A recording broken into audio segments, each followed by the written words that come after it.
Le poème, c'est pas seulement des mots qui sonnent bien ensemble, c'est vraiment, on raconte une histoire, on veut passer un message, puis il faut vraiment bien comprendre le message pour pouvoir le passer au public. En fait, ce qu'il faut faire, c'est laisser parler le poème. Et pour faire ça, il faut d'abord le comprendre. Donc, il faut vraiment décortiquer le texte, le lire et le relire. Ça ne sert à rien de commencer à apprendre son poème avant de le comprendre. C'est comme si on apprenait des sons et ça ne défend pas ce que le poète avait en tête quand il voulait que quelqu'un récite son poème. Alors, sur le site, on a pas mal de ressources déjà. Sur la page de chaque poème, vous avez le texte du poème lui-même et ensuite, juste à côté, la biographie de l'auteur avec son image. Donc, la biographie donne déjà le contexte de l'époque et de l'école aussi. C'est utile aussi pour comprendre le langage qui est utilisé par le poète en question, de savoir un peu où il se situe. Évidemment, ça tient aussi à l'époque. De savoir qu'un surréaliste dit ce qu'il dit pour certaines raisons. Poète romantique, bon, même chose. Victor Hugo, par exemple, bon, en savoir un peu sur Victor Hugo, sûrement ne va pas nuire à la récitation du poème, au contraire, au contraire. Tout ce qui nourrit la richesse de l'univers que vous créez par votre poème, que ce soit la musique, que ce soit des films, si par exemple vous parlez d'un guerrier 1350 dans votre poème, vous pouvez regarder un film qui vous donne les notions de ce que c'était ou lire un livre d'histoire.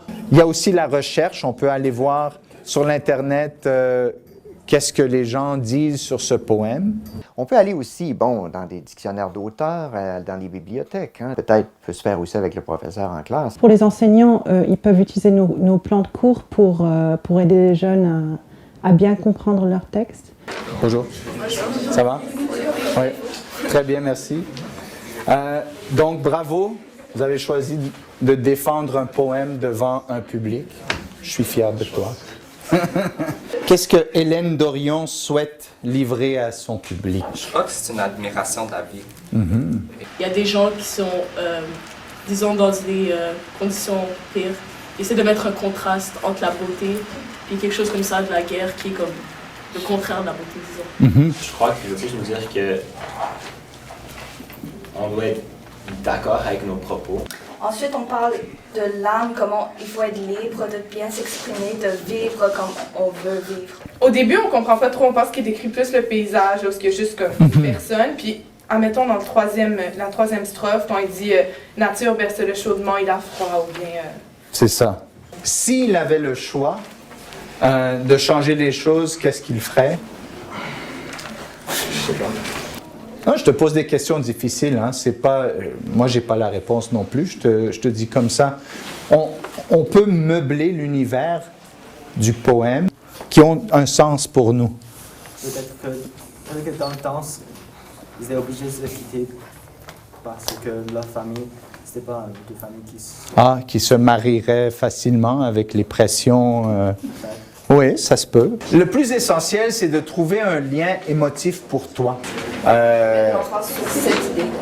C'est ça. Et puis là, on bâtit avec ça en tête. Je ne possède pas encore son sens.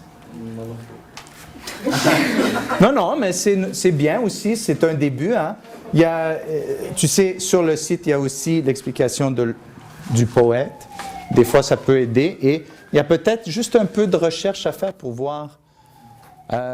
en plus de ton impression, qui est très bonne, forte et claire, qu'est-ce qu'il y a d'autre qu'on peut entendre? Parce que j'ai l'impression...